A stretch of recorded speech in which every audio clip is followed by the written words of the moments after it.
श्री गौतम स्मृति 29वां अध्याय। द्रव्य विभाग के अधिकारियों का वर्णन। पिता की मृत्यु के पीछे पिता के धन को पुत्र ही बांट कर लें।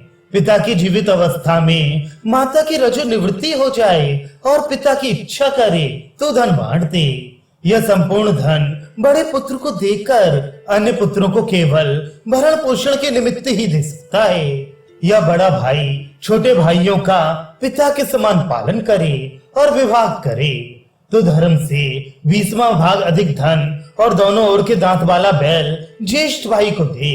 काना, लंगड़ा, गंजा ये बैल मध्यम पुत्र को दे।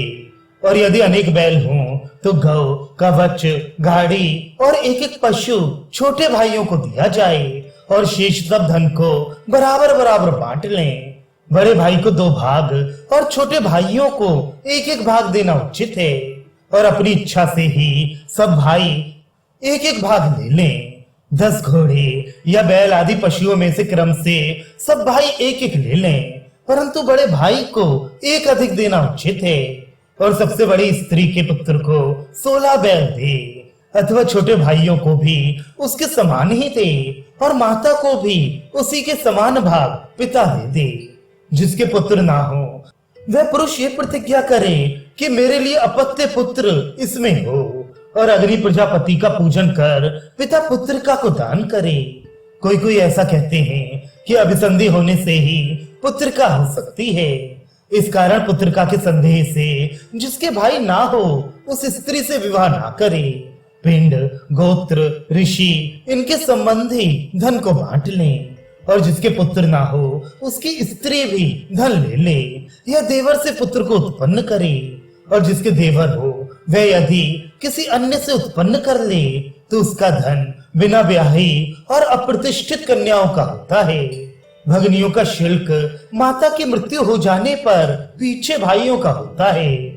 मृतक हुई संसृष्टियों का धन बड़े भाई का है और उस संसृष्टि के मृतक हो जाने पर यदि जो संसृष्टि ना हो उस धन का अधिकारी भाई है। विवाह हो जाने के पीछे जो पुत्र उत्पन्न हो वह पिता के ही भाग का भोगने वाला है। जिस विद्वान मनुष्य ने स्वयं धन संग्रह किया है वह मूर्ख विद्या रहित भाइयों को यथेच्छ ना दे। और जो पुत्र भी विद्या से हीन हो तो समविवाह कर ले। और धर्म से विवाही का पुत्र, देवर से उत्पन्न पुत्र, गोद लिया पुत्र, स्वयं आया हुआ जिसकी ये खबर ना हो कि ये किसके वीर से उत्पन्न है, वह जो जीवन आदि में पड़ा मिला हो, ये 6 पुत्र धन के भागी हैं। कुंवारी कन्या का पुत्र जो विवाह के समय गर्भ में हो, एक स्थान पर संबंध करके फिर दूसरी जिस कन्या का विवाह हो गया हो उसका पुत्र, पुत्रिका का पुत्र जिसको पिता माता प्रसन्नता से दे जाए वह, मोल लिया ये भी 6 पुत्र गोत्र के भागी हैं और धन के चौथे भाग में इनका अधिकार है। क्षत्रिय में उत्पन्न हुआ बड़ा और ब्राह्मण का पुत्र और आदि पुत्रों के ना होने पर तुल्य अंश का अधिकारी है, परंतु बड़े भाई का 20वां भाग आदि क्षत्रिय और वैश्य के पुत्र के समागम होने पर भागी नहीं होता, परंतु संभाग का अंश होता है। जो पुत्र क्षत्रिय से वैश्य में उत्पन्न हो वह पुत्र ब्राह्मणी के पुत्र के समान है। और पुत्रहीन मनुष्य की शूद्र स्त्री का पुत्र भी यदि शिष्य भाव से सेवा करे तो भोजन वस्त्र मात्र का अधिकारी हो सकता है। और जो अपने वर्ण की स्त्री का भी पुत्र न्याय के विरुद्ध चलता हो वह वृत्ति का भागी नहीं है। कोई ऐसा कहते हैं कि उस पुत्र रहित ब्राह्मण के धन को वेद पाठी क्षत्रिय इत्यादि के धन को राजा ले ले। अज्ञानी और नपुंसक भी पालने की योग्य है और जड़ का पुत्र भी भाग का अधिकारी है। शूद्रा के पुत्र के समान प्रतिलोम भी अंश के भागी हैं और जल, योगक्षेम तथा सिद्ध ये अन्न इनका और इकट्ठी रहती स्त्रियों का विभाग नहीं है।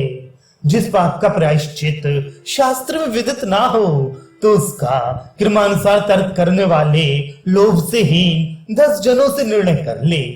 चारों वेदों के पार को जानने वाले 3 आश्रमी और 3 पृथक धर्म के ज्ञाता हों, इन 10 मनुष्यों के एकत्र होने को सभा कहा है। यदि इस प्रकार की परिषदों का अभाव हो तो वेद के जानने वाले शिष्ट ये दोनों जने विवाद के विषय में जो मीमांसा कर दें उसी भांति का आचरण करें। कारण कि शास्त्र में भी यही कहा है कि वेद का जानने वाला संपूर्ण भूतों को दंड देने और दया करने में समर्थ होने से सर्वभूतों पर निग्रह अनुग्रह समर्थ यम धर्मराज के समान प्रभावशाली है। धर्म के विषय में धर्म का जानने वाला स्वर्गलोक में ज्ञान और निर्णय करने के कारण प्राप्त होता है। यही धर्म है। इति श्री गौतम स्मृति ही समाप्ता।